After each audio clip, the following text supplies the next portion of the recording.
I wanted to talk about, and I guess this could be another installment of Wake Up World. I don't know if you guys have heard about this, but this comedian, Leslie Jones, who recently became one of the writers for Saturday Night Live, on this past Saturday, she did a joke about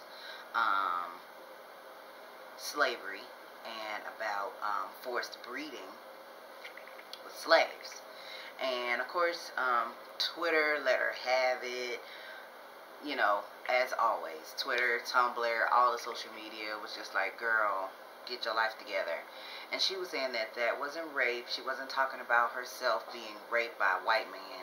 She was talking about being paired up with a stronger black man so that they could make pretty much super slaves.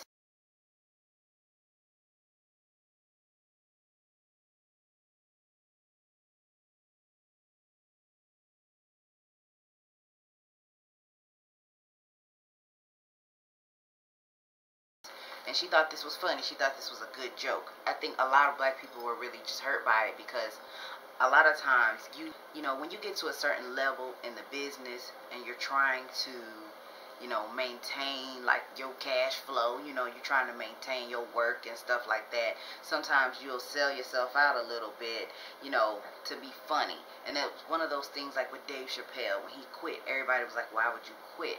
Because he was making, you know, different jokes about racism and stuff, and certain jokes, as black people, we can get it. Like, we have a tendency to laugh at our pain a little bit. Like, that's how we navigate our pain and how we get through it. So I think the joke that she made, first of all, it wasn't funny anyway. Secondly, I think it might have been more suitable for like a Def Jam audience. It's definitely not suitable for SNL audience because that's a whole bunch of white folks. Their audience is like 99% white. They just got a black actress to be on there. They just got some black writers. Like, they're just now coming into, I don't know, reality, and now they kind of seems like they have writers on there that's gonna more push their agenda of like stereotypical blackness or whatever. Anyway, she was like, black people are too sensitive. This is why we are where we are. What made me upset about this is because this has been going on recently with like Pharrell and his thing about, you know, being the new black, pretty much where we're not concerned with racism. We're not concerned with racial politics in America. You just live your life and just do you, and if you're just a good person, then you don't have to worry about racism, and if we stop talking about it, then it just won't be an issue. No, that's clearly not the case. When you look at situations like Trayvon, you know, when you look at the Dunn trial and all this different stuff, you know, there's stuff happening. There's violence that is being perpetuated onto black bodies that needs to be discussed. You can't just say, well, we're just not going to talk about racism, or we're going to just act like, you know, our history in this country is just, you know, it's not all that serious. Black people need to get over it. You know, that's not okay. That's not cool with me. I'm not just going to get over it. You know, I have a daughter, and when I think about a lot of the stereotypes that are perpetuated about black women, I think about myself and I think about my daughter. I don't like respectability politics. I don't like how these new blacks are trying to say, well, if you just play your cards right, if you just dress this way, stop acting like a nigga, do this, do that, then white people will get along with you and they won't be racist against you anymore. We know that's not true. The fact is, you can be in a business suit. You can be about business and they'll still say, just like the one guy who was on, what's the white guy's name? I can't even remember, but he's the asshole that be on Fox News. Was telling the one, Howard professor, oh, well, you look like you could be a crack dealer. But he got on a suit, he's a professor. You know, like, it's because of your skin color. There's automatically a stereotype that white people carry about black skin. A lot of it, yes, has to do with how we're portrayed in the media, but also a lot of it has to do with the history of this country and what this country was founded on. It was founded on slavery. This country was built on slavery. So I don't think Leslie Jones making these little jokes about slavery to a majority white audience, it's like they're not laughing with you at this joke. They're laughing at you. You know, you're the butt of the joke. You know, and we really have to learn how to stand together as black people and stop thinking that because it's 2014, well, you got to get yours. We have to stand together as a community.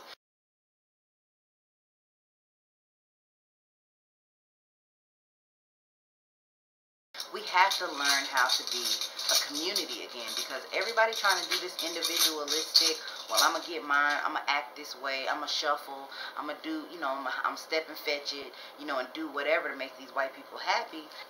And even with the ways that we are portrayed in the media, I hate, you know, a lot of the basketball wives, hip-hop, Atlanta, whatever those things are called. You know, I don't watch them, but I hate that a lot of times those, yes, the networks are headed by white people, so of course they're controlling the programming. But some of that stuff is produced by black people, and a lot of those...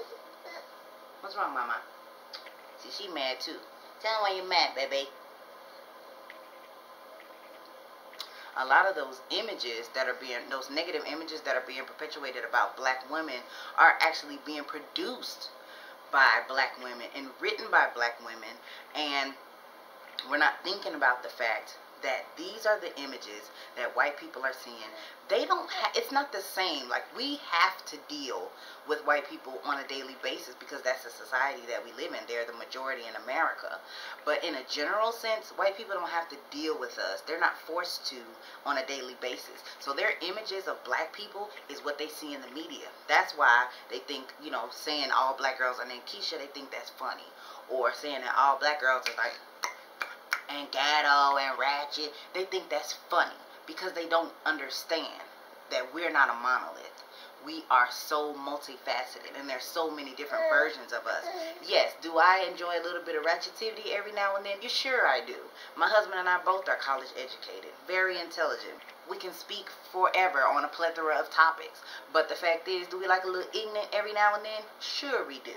You know, but the fact is, that's part of our culture, and we can understand that we are multifaceted. You know, but white people, they don't understand that, and they don't care. They think that the main thing about blackness is about, you know, rap and hip-hop, and that's what they think it is. They think it's fun. They think it's a costume. Notice it, and they don't care to know because they don't have to know. You know, they don't have to be educated on our history. We always have to teach our children very early on about our history in America as black people and how we're living pretty much as second-class citizens based on the laws, based on, you know, the way that the structure of this country. The thing is it starts early with our kids. We have to start teaching them early about this is how it is in America. So I think her making light of, you know, oh, well, I would have been breeding LeBrons, I would have been breeding Shaqs and Kobe's, you know, like, kiki, girl. But the fact is they're laughing at you. They're not laughing with you. And you have to think about the violence that's done to black bodies in general in America on a daily basis. When you're talking about police brutality, you're talking about sexual violence, you're talking about murder, you're talking about a whole bunch of different things. You're talking about the prison industrial complex. We're not going to get into all of this today, okay? But all I'm saying is, you're wrong. You need to check yourself. You need to think about what you're sending out into the atmosphere.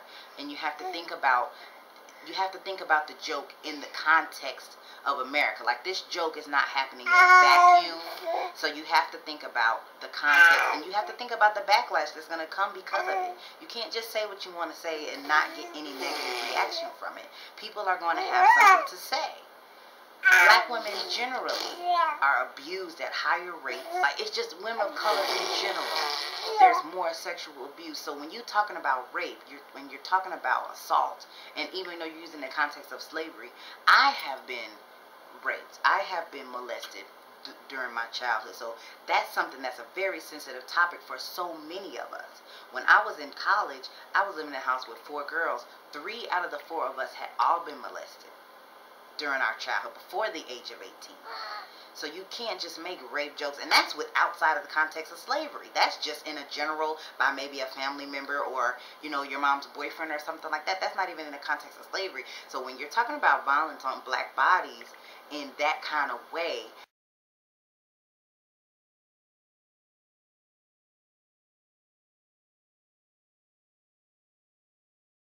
The way she did it was just like, I'm trying to get kikis, I'm trying to get retweets, I'm trying to get laughs, and you're not getting them from the right people. You're getting them from white folks who are laughing at you. What I will say is that I do love the fact that we have social media now, so that we can kind of give that instant feedback and say, listen, you need to educate yourself. You can't just say things like this. Guys, leave your comments down below about this comedian, Leslie Jones, and her slavery jokes and her rape jokes. And you guys let me know your issues. I know some of you are going to have questions about, I know I said that I was sexually molested and raped as a child, and we can get into that in a later video, but let me know how you guys really feel, especially about the respectability politics. How do you feel a quote-unquote new black should act? Do you feel like you're a new black? You know what I mean? I don't feel like I am. I feel like I'm one of those folks that automatically thinks every white person is racist. Like, no lie. And then I have a tendency to say, okay, I take every person on a case-by-case basis. Now, you may not be racist, but in my mind, when I first meet you, automatically, I'm like, no, you're a racist. Like, that's just my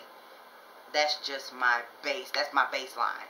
And then I have a tendency to go out from there, because I do have white friends, you know, but, you know, I'm definitely always on my guard. I'm always looking. Me and my husband do the binoculars. Like, we're always looking for the racism. Like, because it's there a lot of times. Even though they may not know it. Even though they may not intend for it to be there. A lot of times it's there. So, anyway, guys, leave your comments below. Let me know what you guys think. Peace.